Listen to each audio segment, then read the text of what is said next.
Welcome to the Mr. R Show, presented by the MRR Institute. This podcast is designed specifically for tax professionals looking to scale and modernize their practice by maximizing revenue through resources. Join us as we explore expert strategies, innovative tools, and actionable advice to help you navigate the evolving landscape of the tax industry. Whether you're aiming to grow your business or enhance your client experience, you're in the right place. Now, let's get to the show and transform your practice together. Hey, everybody, and welcome back to the Mr. R Show, your home for some of the best tax knowledge out there, especially for you, the tax pro. Just kidding. We know you have an abundance of information out there, but as we always try to do here, we try to cut right to the chase, get into it, give you facts, figures, if we have them, and some advice from somebody who's been doing this a very, very long time. Chris Picciurro, welcome back, sir. What's happened? A very long time? Well, that means that I'm old.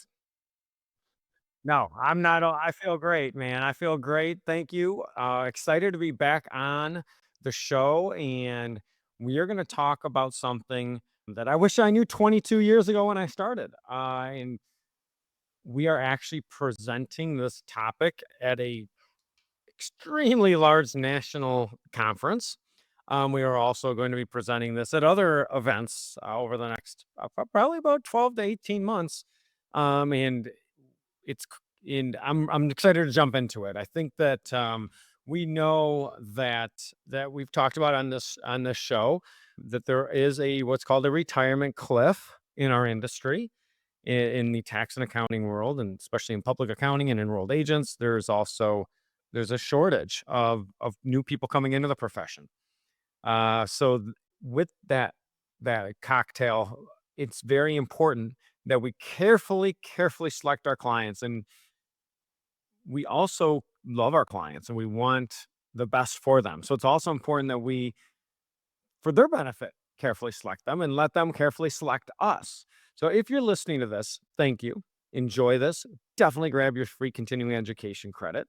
But I'm going to be very vulnerable, and I'm going to, talk through our growth and retention client acquisition strategies for our private CPA firm. It's taken a long time to develop this. And admittingly, about the first, 8 years of my 22-year journey, 8 to 10 years of my 22-year journey as a firm owner, I didn't have a client acquisition strategy. My strategy, there was no strategy. It was basically whoever wanted to come through the doors. I was completely a price taker, not a price maker. And as long as they were asking us to do something that was legal, we would do it. And if we didn't know how to do it, we'd try to figure it out. We didn't understand the power of no. We didn't understand that you have to say no to say yes. So this is going to take you through our firm's client acquisition strategy. I encourage you to develop your own. And if anything in this podcast episode speaks to you, I encourage you to jump on and connect with us. I am not a teacher by training. I have no teaching degrees. I have no coaching accreditations. I'm a CPA that is a firm owner that really believes in understanding the power of being an entrepreneur and understanding that running your practice is a different set of skills than being a practitioner. So if any of that speaks to you, please jump on at just modernfirm.tax and connect with us. We are, we're a grassroots organization, and we're always learning. In our community of tax and accounting pros is constantly collaborating and helping each other. And John, I know you're a marketing person by trades and not an accountant, but I know you've seen firsthand how, collaboration is better than competition. Absolutely. And to kind of add to your point there too, I mean, by the way, I think you just dated yourself twice. You said how long you've been doing this and all this stuff. But, to add to that as well, and I think a lot of people can attest to this, along with myself, is at least some of the most memorable, best professors I've had, we'll just say educators, over the course of my lifetime, have not been educators by trade. they've been professionals by trade, educators by passion, right? So they've gone in. I'm thinking of one college course specifically, one of the best guys I ever had, and he admittedly said, "I'm a terrible teacher, but I'll tell you everything that I've done." And his approach was awesome, and that's exactly what you do time and time again. And then I actually just thought of something. So we've met, together at the same time. We've come across a ton of tax pros over the years, right? So a lot of people know that me and you have been in each other's lives for 20 plus years. Mhm. But technically, am I actually one of your longest standing clients that you can't get rid of? Now that we think about it, Yeah. 20 plus Well, we don't years. wanna get rid yeah, and here's the funny thing is you're gonna learn through this that you only have one chance to show value for a client, right? It's Yeah. hard Well, to raise if you weren't prices. so damn good, I'd go find somebody else. But what's the point, right? And you started this off too, which is really good, right? We're going to go through your process, which I think I have a very unique, very blessed to be along for the ride. I've physically seen you guys go through various transitions, and you guys, collectively as a firm is what I'm talking about. Going into that transition, during that transition, and then what the outcome has been on multiple occasions. And I can say this, that every time I remember vividly, that I can't remember vividly. Now, mind you, again, this is over the course of 20 years, that it's always come out better at the end, even though there may have been some, seemingly chaos in the middle of it. But also, too, and I don't know if this is true or not, I don't think that I remember you guys ever having anything in place or anybody telling you different ways to do things. You guys you had to take it upon yourself, right? Like you didn't have a podcast to listen to 15 years ago Right. that talked about membership-based pricing, right? No, we just So, learned it, maybe that was a good or a bad thing. I've definitely had people help me along the way. I've learned from a lot of practitioners. I think one of the pivot points for my career was, getting up on, now it's been 8 years being honored to be part of the Intuit Tax Council from 2017 to 2020 and work with about 10 other practitioners from all over the country that have different ideas, different ways of doing things, and that we just, kind of challenge each other in a positive way. So absolutely. it was good. So yeah, so let's talk. And I didn't really introduce myself. By the way, if this is your first episode, welcome. My name's Chris Picciurro. I'm a CPA by trade, and again, like I think I've already mentioned, been a firm owner for over 20 years, and have transitioned my role now into really working about 20 to 25% of the time working with other tax and accounting professionals, with the other portion of the time working within our private CPA firm and within our community called Teaching Tax Flow. And, honored that you're listening. So let's dive in. And hopefully, you could take one or two really good nuggets away from here that you can implement immediately. Sometimes when you learn something new, gosh, it feels like you have 8, 9, 10 things and you don't even know where to start. So let's start, grab a nugget or two, and we'll dive into our what we call our client acquisition process or Absolutely. strategies. Strategies help the process. And Chris, you did Um, forget to mention that you're a collector of letters in the alphabet. We don't even have to say all the acronyms and credentials that come after your name, which I like to poke fun at you th- for, but we're good. that's just another way of saying I'm old. So what we're trying to accomplish here is we're trying to make sure that we can identify our ideal client and bring them in to our firm and have them be a partner of ours. Our best clients in our private practice don't look at us as an expense. They look at us as an asset. And when you get that, then what you have is you have your best clients picking your next clients. So a client relationship starts through a journey. And it's funny because when putting together this topic for the work we're doing, the presentations and the speaking engagements, it's hard. And I think if you're listening to this, it could be tax and accounting. It could be something like, let's say you're really you're a gearhead like John, and you can change your own oil. And you just do it, right? Maybe you've been doing it for 20 years. You don't even think about it. But if I challenge you and said, you know what? I want you to write down every little step of changing your oil from turning the car off to, you know, getting it on blocks or every little step, you'd be challenged to do it because you just do it naturally. So this was a challenge. So so when I started thinking about the attracting clients and what our client acquisitions process is, I thought, okay, well, how does someone become a client? And I thought, all right, let's create something that we call the modern contact journey. The modern contact journey it's like hopscotch, but you just keep going forward. And the thing is, you start off, and think about that letter V. You start off with that first step of being a wide range of individuals, and you siphon it down after 6 steps to having those clients that are referring you to your next best clients. But the modern contact journey starts with step one, someone that is a lurker. A lurker is kind of a, I don't know, kind of a term that doesn't have a great connotation, right? But you have lurkers out there. Lurkers, like for our practice, we have a virtual practice. So our lurkers are people that are online.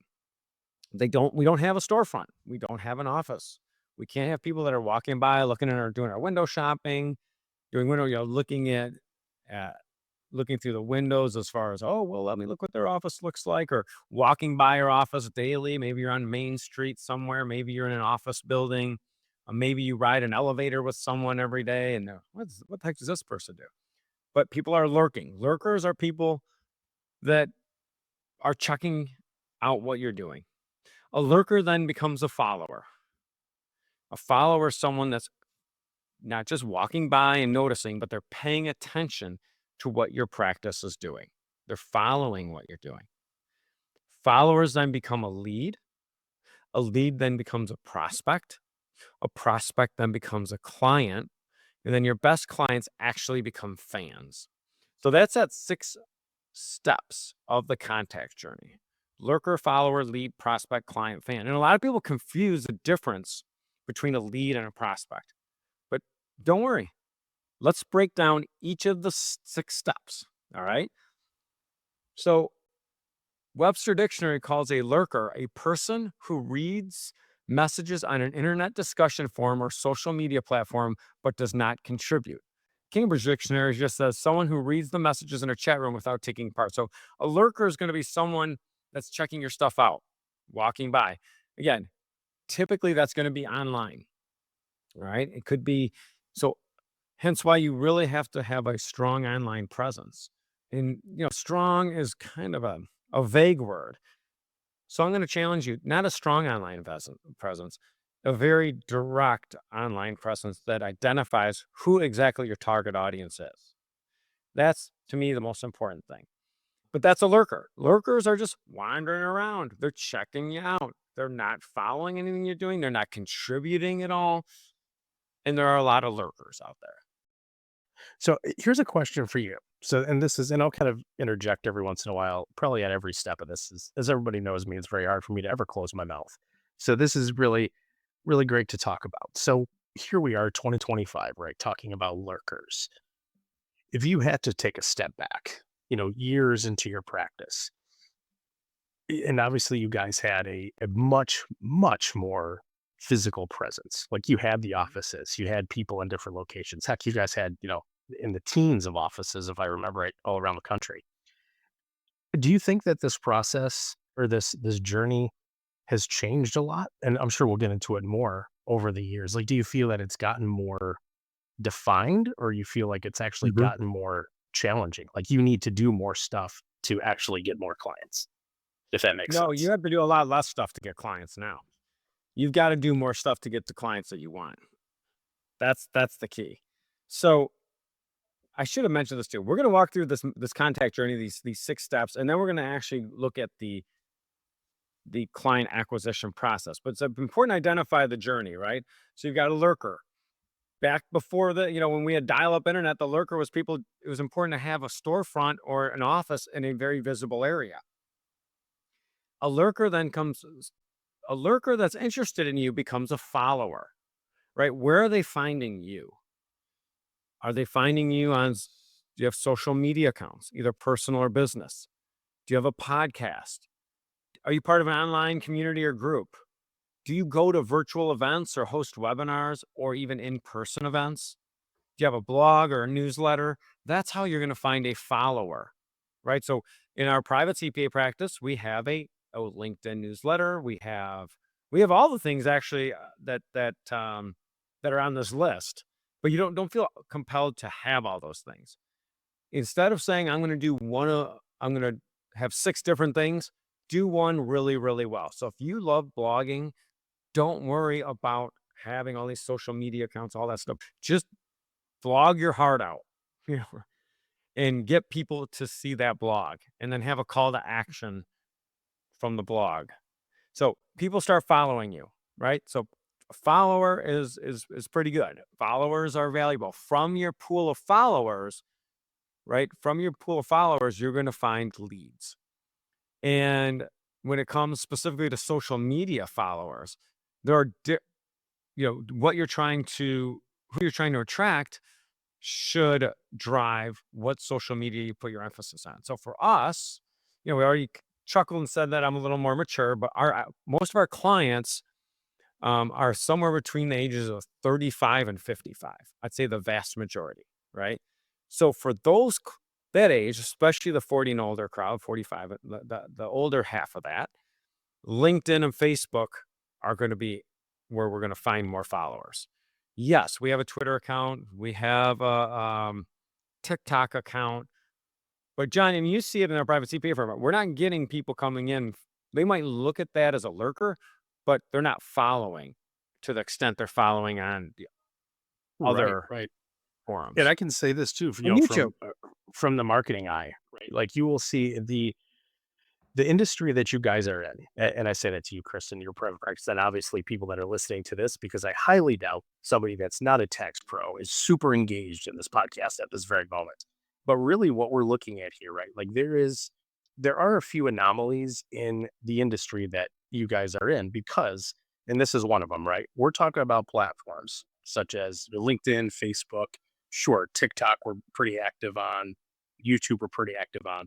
I can honestly say this, that at least through my career, I don't think I've seen so little engagement, but a lot of followers. And what I mean by that, right, is you might have, let's use anybody in this, virtual room of listening to this podcast as an example. You might be putting out content and you might be thinking to yourself, why is nobody seeing any of this stuff? And it's not a giant red flag right out of the gate saying, oh, you're doing it wrong or any of this other stuff. And we see it, right? I mean, I can't think of an exact example, but we may have put out a post or a series of posts on any given platform and gotten zero engagement. And by engagement, I mean likes, comments, shares, any of that stuff. And we just, in our mind, initially, years back, we thought, oh, that was a total flop. But then people are literally telling us in person that they saw something. So within that industry, think about it as, clients of a tax accounting firm. Sometimes people kind of lurk in that followership role, I would say, if there's kind of a little bit of a morph between the two of them, because sometimes people don't want to engage with stuff like that because they feel more vulnerable when they do, right? So, and I say that as a kind of words of wisdom to anybody, just keep doing it. Like stick to it, be consistent, put content out there if that's the goal. But as long as you define earlier on where you're doing it and who you want to engage with it, who you're trying to attract, just stay the course. I can almost promise you that there is a light at the end of a tunnel, and it's not a train coming at you. Just stick to it, right? Because we've seen that, Chris, on numerous occasions with stuff we've done, right? Where, we look at it, we say, oh man, this was a flop. And it's not. It's just a No, it's not. People are different engagement level. exactly. And so, yeah, you've got to find out where that follower is at and meet them there. So a follower is going to see your stuff. It's going to see you over and over again. And a follower then becomes a lead. So you want to figure out how they became a lead. We're going to talk about that process. All right. We're going to talk about that process. So knowing how someone found your tax and accounting business helps you understand what is connecting with people. Like you just said, I can't tell you how many times someone's like, hey, I saw your I saw your video. That was really good. And oh, which one? Oh, great. Well, the person didn't share it with their community. They didn't like it. They didn't comment. So you're just thinking it went unnoticed. But you got to be consistent. My other thought was, and when we're building a following, I'm going to go back to my point. Don't worry about having LinkedIn, Facebook, Instagram, all this crap. Find one and just own it first. Because if you're running your own tax and accounting practice, you don't have the luxury of having a marketing person on your team on staff, right? So figure out what type of clients you're looking for and where they live. Fish in a pond where the fish, where the fish that you want to eat are living, and then go for that. So if you're looking for tons of gig economists and young people, maybe then, Instagram or Twitter, one of TikTok's going to be there, right? So figure out once someone becomes a lead, how they found you, right? For us, leads come in six different ways we get leads in our private CPA firm. One, they found us through an online search. Two, they were following us online already. Three, someone on our team knows them personally.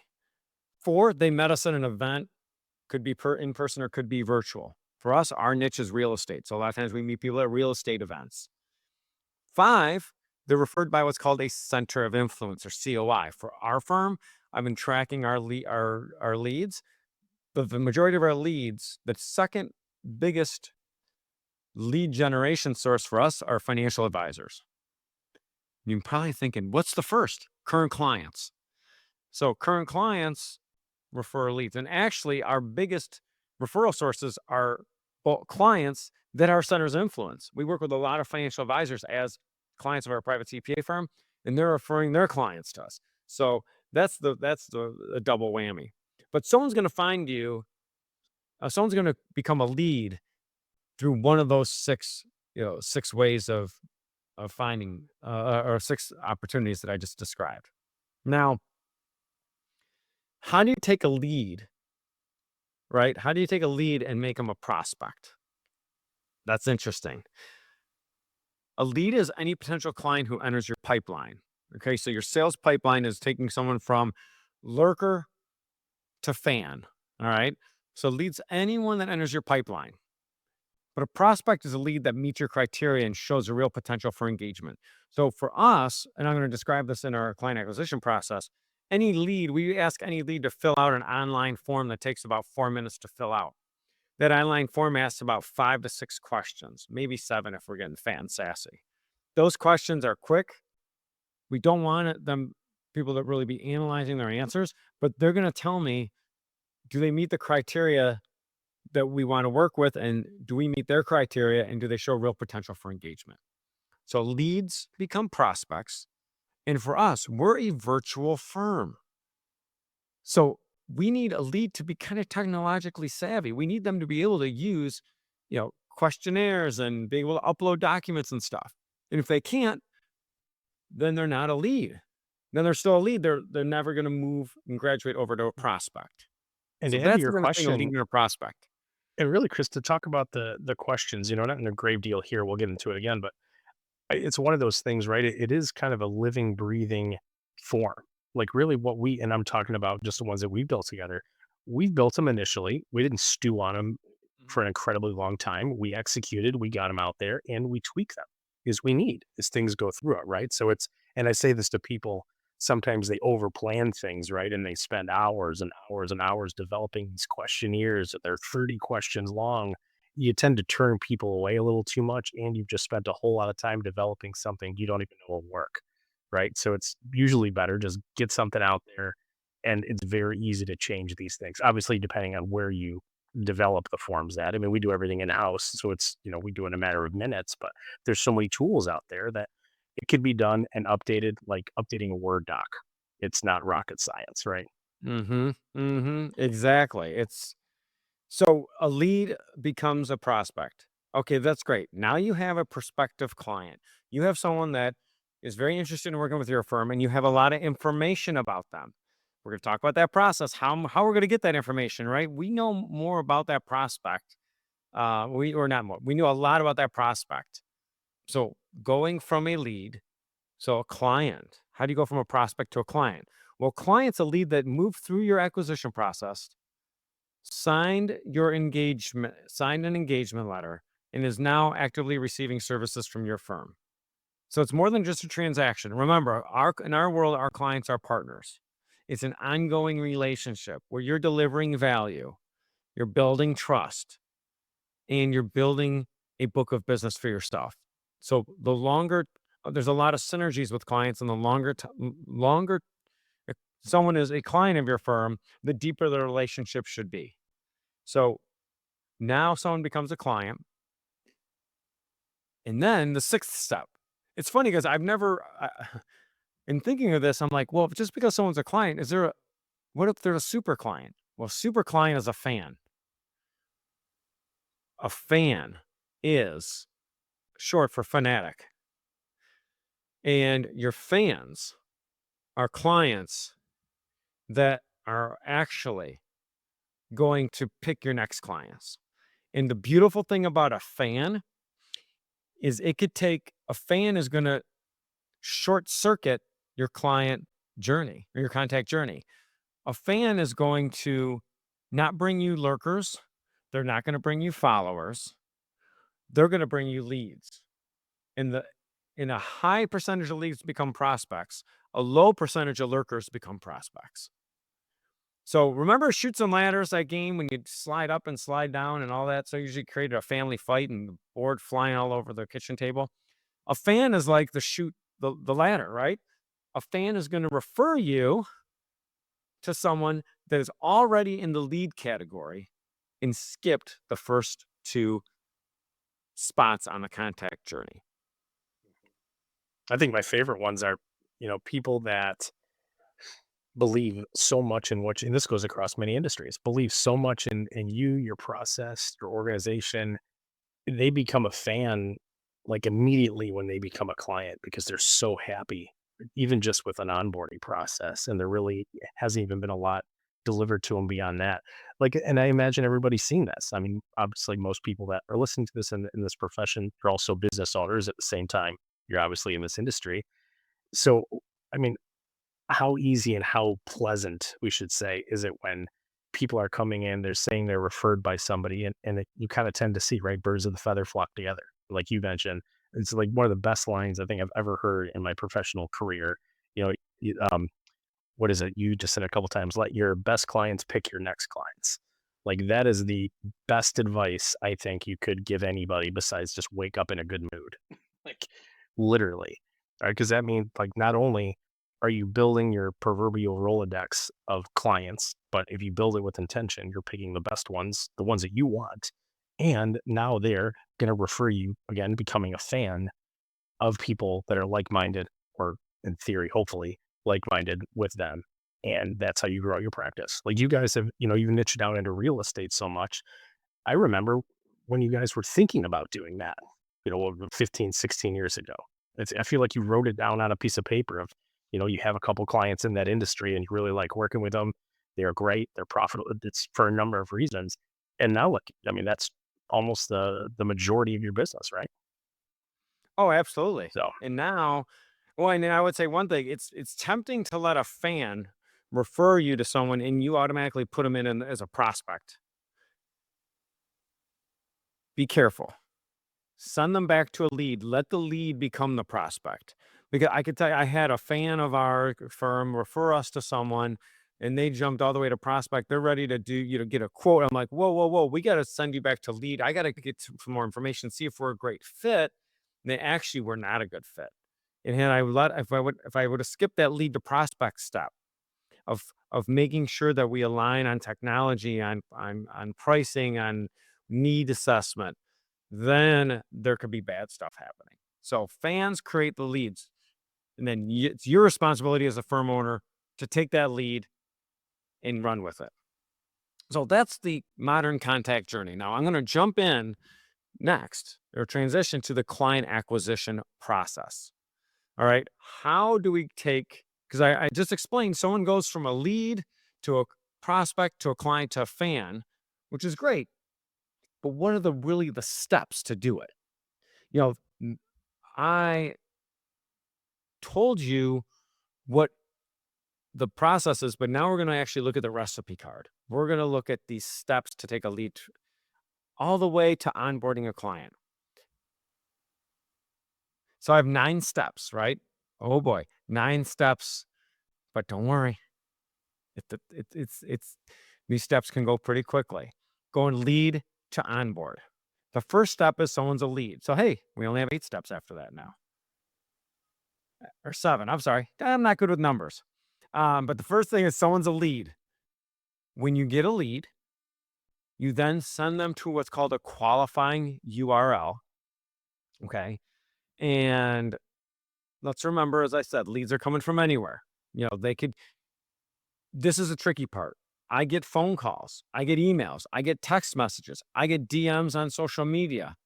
And we don't have a physical office, but people come in from all over the place as a lead. I just had my wife refer me to a high school friend of hers. He called me. John, you were actually with me when this happened. But he called me. I called him back and left him a voicemail and said, hey, love to talk to you about your situation. I'm going to text you a website to please submit a formal inquiry.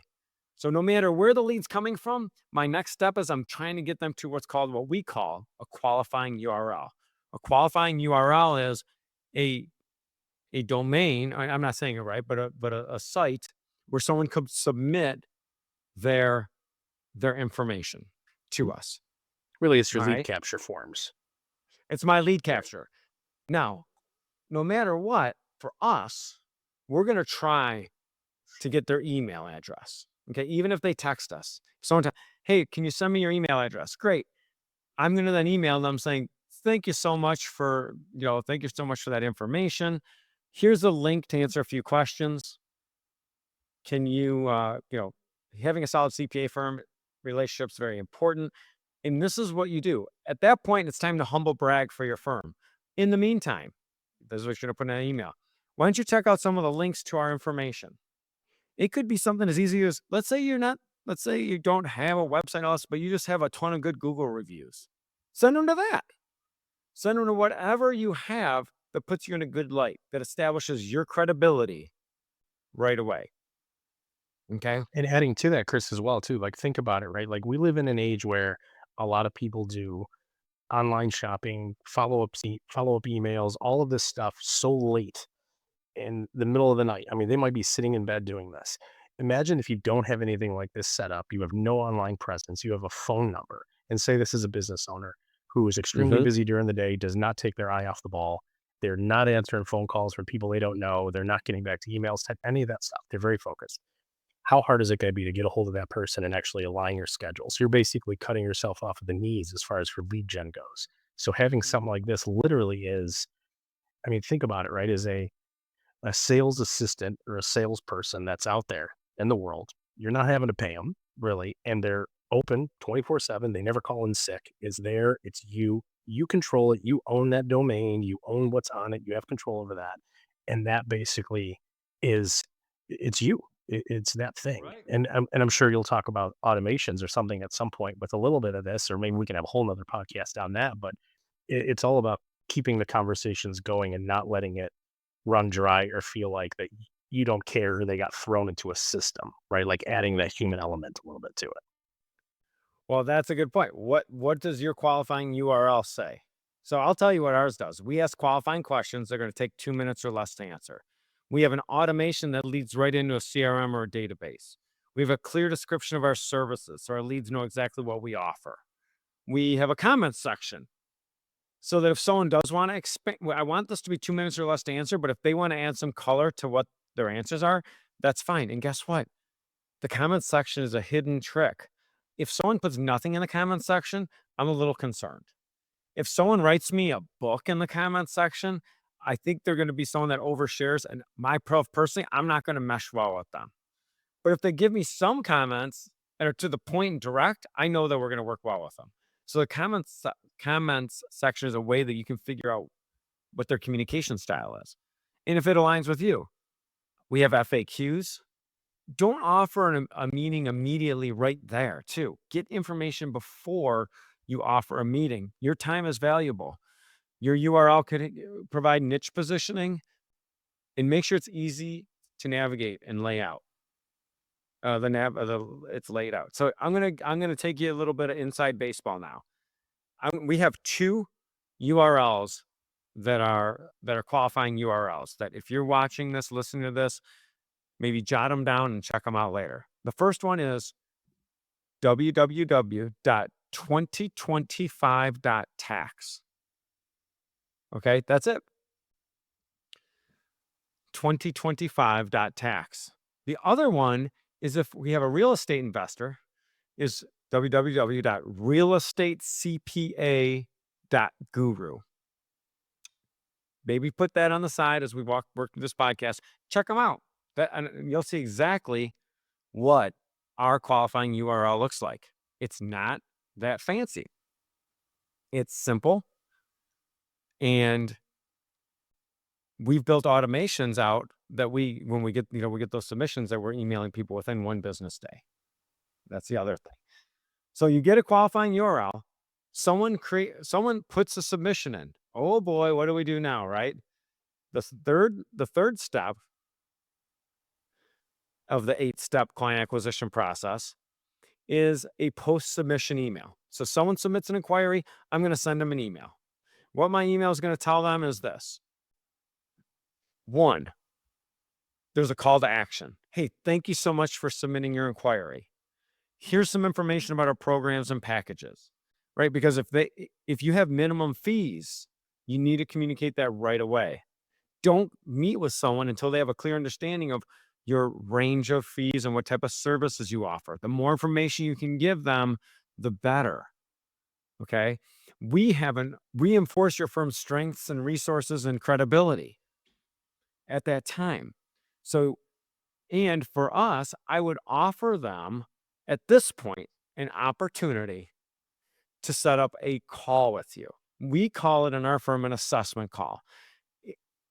It's a 10 to 15 minute chat. I call it 10 minutes, but I leave 15 minutes in case someone gets talkative. I make it a chat so that they don't expect that we're going to be in front of our computer. Personally, John, you know this, I do my 10 to 15 minute chats when I'm walking because I think better. All I'm doing is trying to figure out, are they a good fit? Okay. So post-submission email comes after that qualifying URL. We have an automation where it goes out about an hour after the submission. So they actually prospective prospects or leads actually think that it's not automated because it doesn't go out right away. But it's not so delayed that we forgot about it. This is such a good conversation because I feel like we could be pretty transparent with this because really at this point, right, we're 35 minutes into a conversation about running a tax practice. It's highly doubtful that a potential client's going to listen this far and be like, they tricked me. They tricked me this far in. And Chris, if I can add to that really quick, and I apologize if I'm going to cut you off when you're about to talk about this, but one of the glorious parts about this, right? Like here's a little bit of a hidden secret, maybe somebody didn't think about. Chris had mentioned multiple URLs, so lead capture pages, forms that we've built. A little trick, if you think about it, it's kind of common sense. It's almost the exact same content and the form on each of those pages with minor tweaks. It's any supporting content that's on there that just really exudes expertise and a focus in a specific niche. So, and I say that because I don't want somebody to be listening to this and think, oh man, now he's talking about making 3 different pages, 3 different forms, 3 different processes. It follows a lot of the same processes, and actually a lot of the same tools are built in it kind of as a hub that these are all feeding into. So I just wanted to put that out there so it won't scare anybody away, but it's been, I mean, frankly, Chris, I mean, I think I'm not speaking out of context. It's basically been nothing short of a game changer for you guys having Right. these pages, Oh, right? it has been a game changer. And think about like you don't have to have a niche. You could have a segment, meaning, John, let's say you operate in Michigan and you want to, and let's say you're on a small town, let's say you're in Alpena, Michigan. I'm just gonna make something up, right? You could get the domain name alpena.tax. How easy is that for people to remember? And people know, okay, I know where they're located, right? Or it could be whatever, your URL is. That And you're qualifying right. URL tells people a lot of information, but it's got to be easy to remember. Exactly. And you said it earlier on too, as far as for picking it and making it say what it is. And I said earlier, and then just again too, it is very important that they don't have to think too hard on what it is just based off of that URL. Because some people think like, oh, well, my initials, or I'm going to start randomly putting in all these acronyms and all these things in it. If it's not clear to somebody, they tend to kind of put a little bit of a confusion guard up first. And I would almost put out the challenge, right? If anybody's thinking about doing this, put yourself in somebody's shoes and say you're considering registering a domain, which by the way is extremely easy to do. If you haven't done it before, trust me, it's easy. You get a domain and think about it. If you could just only even put a form on there, not even saying anything about your firm or anything what you do, just what's in that form by way of the questions you're asking, could somebody actually be able to semi-confidently know what you do just by that URL? Like Chris, you mentioned the real estate one. We have realestate.guru, I think it is, or real estate CPA.guru. That one, even specifically, people know that is real estate and a CPA right there. And then say you just had a contact form, they don't really need to know much more. And it's already clear to them. So keep the confusion down to a minimum if anybody's getting into it. Famous last words from a marketing guy. Let's go to, so we're going to pick it up here and get into that client acquisition process. So you do the 10-minute call. Listen, okay, keep your listening ears open. We personally use a virtual note taker to jump on the calls, which is disclosed to people when they book that call. Call the contact directly. Don't have them call you. You need to control this call. If they are not available and blow you off, that's a red flag, right? So you call them, use a dedicated work number, and only conduct a phone call at this stage, not a full meeting. Figure out what their questions are. If you're being real honest with yourself as you're listening to this, or you're not watching it, but listening to this, you know that within 10 to 15 minutes of talking to someone, if it's someone you'd want to work with or not. So don't waste more than that. Don't invest more time than that. So if you do the assessment call, right, after that, do a follow-up email. Even if someone is not a good prospective client, even if they are not going to move to the next step of being a client, still do a follow-up email. And now I have template follow-up emails, but I would definitely send a follow-up email because it might say, hey, thank you for the time. At this point, we might not have the capacity to help you, or it doesn't sound like we're a great fit for you. I might have a referral for you, or this. You always leave someone better than you found them, even if they're not working with you. And you want to send that out within 2 business days. I do mine within 1, but send that out within 2 business days. And it allows you to really think about what you learned on that call. Think about if someone is a good fit, and if you want to have them move forward into the next step of that client acquisition process. So, Chris, you if guys you have wanted to mastered client that. someone, Oh, no, go ahead, I'm man. I'm sorry. so sorry.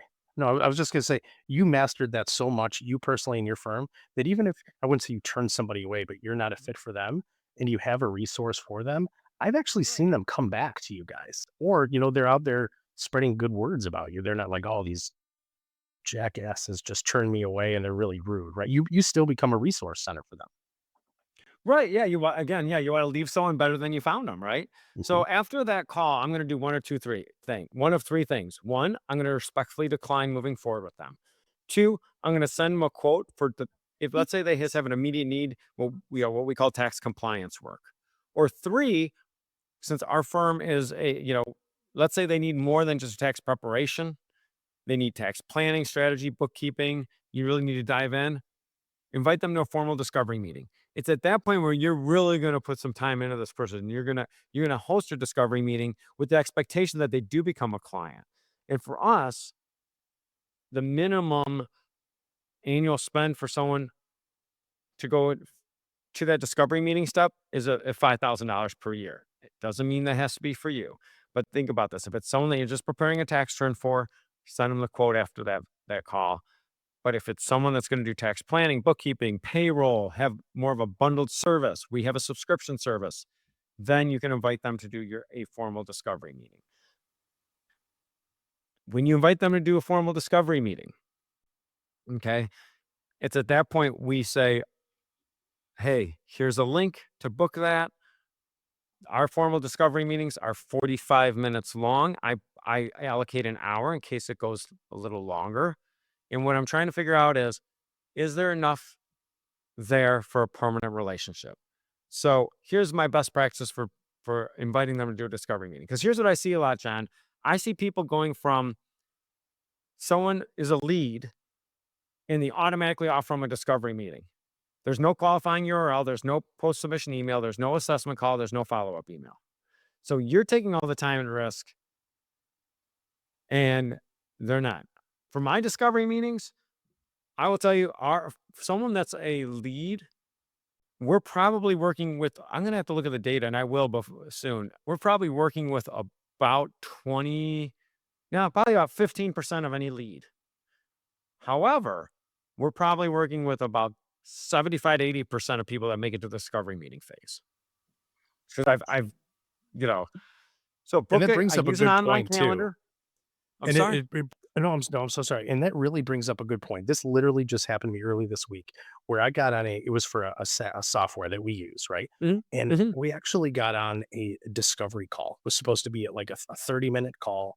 And if I didn't know better, the description of this meeting was so far off by this organization, almost seemed like it was more of an intake onboarding call than it was a discovery call, right? So I think, and you guys do a great job of this, is telling them the process up front and as you're going along with it, not just, oh, here's a meeting, let's talk.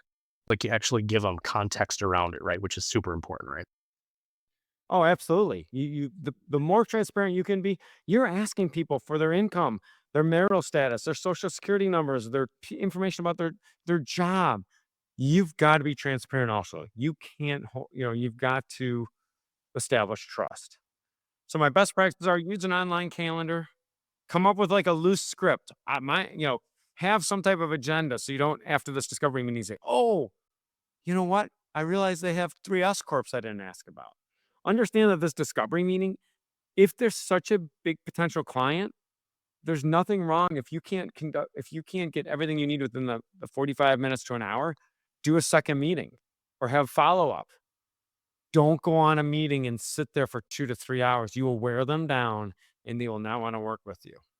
And then they'll expect every meeting's 2 to 3 hours and flowers at the end of it, right? Yep. Conduct a meeting on a virtual session with a camera to build rapport.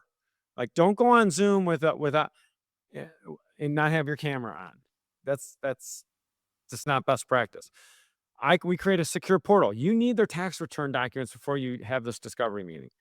Figure out what their pain points are. Stress is expensive. When you relieve stress, you create value. Their pain points are what's causing them stress. So their pain point could be something that you think is so easy, like, oh, we didn't get our home office deduction. That really upset me. And you're thinking, even if they took the simplified home office, I could fix that. And you see 4 or 5 other things that could be valuable. Address their pain points because that's where the value is going to be hidden. And find the red flags that could affect this fit or scope. They will tell you the red flags if you're quiet enough to listen. Your biggest asset during the discovery meeting is the ability to listen, your ears. Get those old tax returns. And I use a note-taking software also, which is disclosed when I book the meeting. I'm taking some notes, but I am using a note-taking software because I don't want to miss anything. Because I might look at it a couple of days later, 3 days later, and say, oh, yeah, they did tell me about that. Then after the discovery meeting, do not quote them at the meeting. Tell them, look, I will get you a quote. For me, it's because we are talking about memberships. We are in a subscription model. It's within 5 business days. I usually get it to them in 3. So if you think you can get the quote to them in 3, tell them 5. If you think you can get to them in 5, tell them 7. Always over or always deliver, right? Don't tell them I'll give you a quote tomorrow and then it's 2 days. Now you're losing your trust. Tell them it's going to be within 4 days because they have no expectation of when the quote's coming yet until you open your mouth and tell them. So that's the quoting stage. The next thing is you give them the quote. You deliver the quote. Okay. And what we do for delivering our quote is we make sure that at this point, the prospect, right? Very good prospect understands that our pricing, our quote is firm. And it clearly identifies the scope of our services. We all know about scope creep.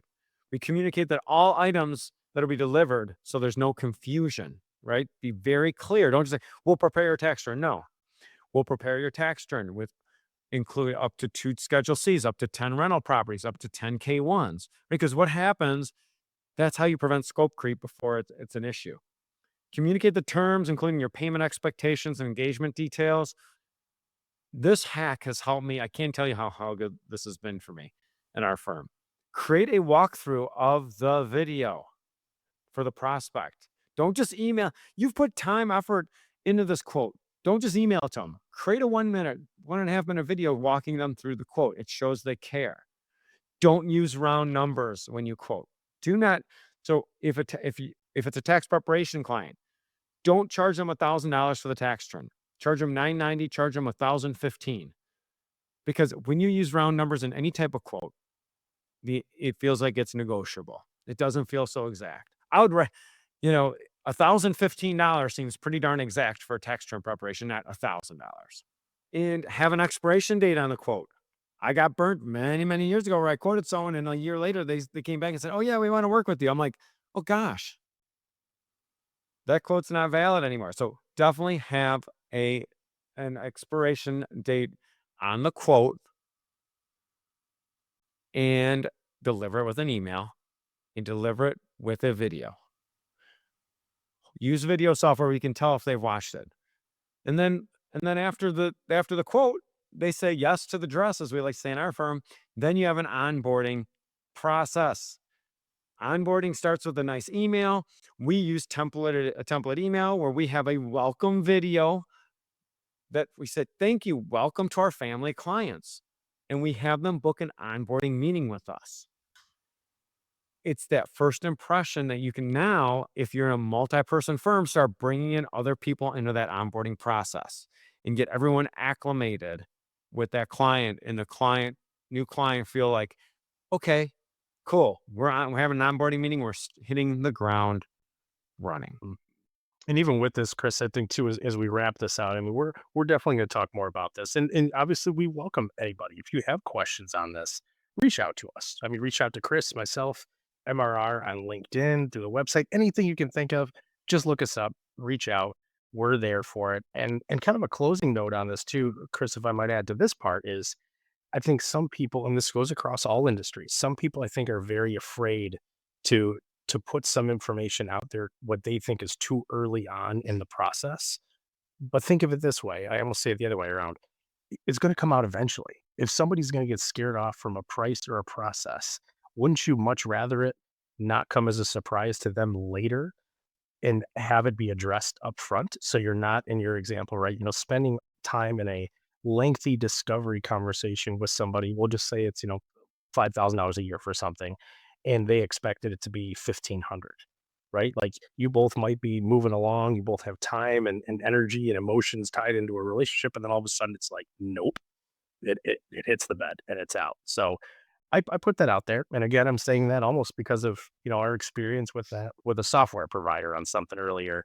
They were not clear on a process, and where we stood in that process, I think, is just as important as the process, letting them know where they're at. So I look forward to, keep talking on this. Yeah, I mean, that's how you take a lead to someone that's onboarding. Onboard's the last step of that client acquisition process. I'm going to leave people with some tips on how to go from a client to a fan, right? How to date your clients. Have exclusive content. It could be a newsletter. It could be something about your practice, something behind the scenes. You want your clients to feel like they have information and they have access to someone that other people don't. Have client appreciation events. It could be a webinar, in-person mixers. It could be a virtual Q&A session. Be proactive with communication. Do personal check-ins. It could be a call. Hey, you know what the great thing of people never answer their phone anymore? You could pretty much get someone's voicemail at any time. So use it to your advantage. Call one of your clients. If you get the voicemail, hey, just hey, Sally, this is Chris. Just seeing how you're doing. If you need anything, we're here to help you. 90% of the time, they're probably not going to even return your call. But guess what you did? That was a touch. They feel good. They feel proactive. Communication was there. So date your clients. Many successfully married people, and my wife and I try to do this. You try to date your spouse, date your significant other. And then also leverage your centers of influence.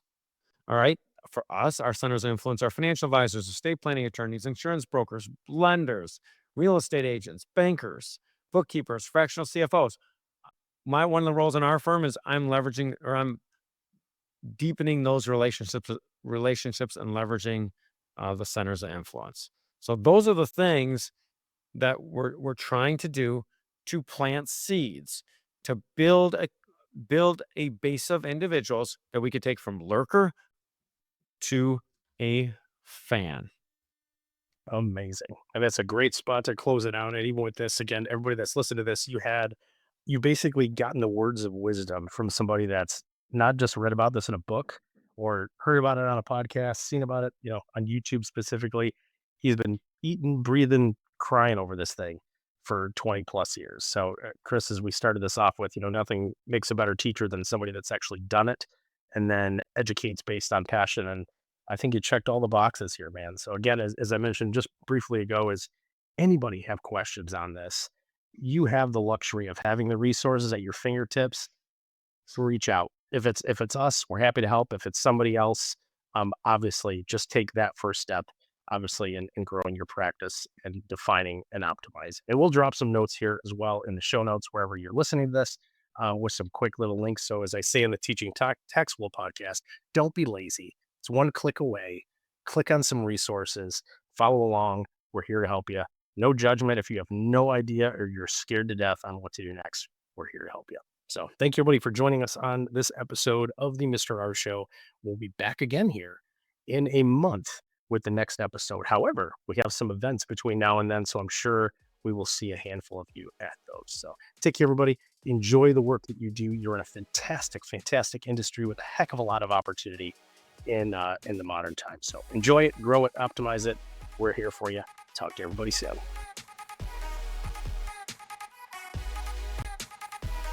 You've been listening to the Mr. R Show, presented by the MRR Institute. For more content like this, be sure to check us out on YouTube for weekly expert tips. And don't forget to subscribe to this podcast to stay updated on the latest strategies for scaling and modernizing your tax practice. Looking for more? Contact us at mrrinstitute.com for practice resources, coaching opportunities, and a peer-to-peer mastermind group. Thanks for joining us, and we'll see you next time. The content of this podcast does not constitute an offer of securities. Offerings can only be made through an offering memorandum, and you should carefully examine the risk factors and other information contained in the memorandum. The content provided is for educational purposes only. We encourage you to seek personalized investment advice from your financial professional. For all tax and legal advice, please consult your CPA or attorney. Investment advisory services are offered through Cabin Advisors, a registered investment advisor. Securities are offered through Cabin Securities, a registered broker-dealer.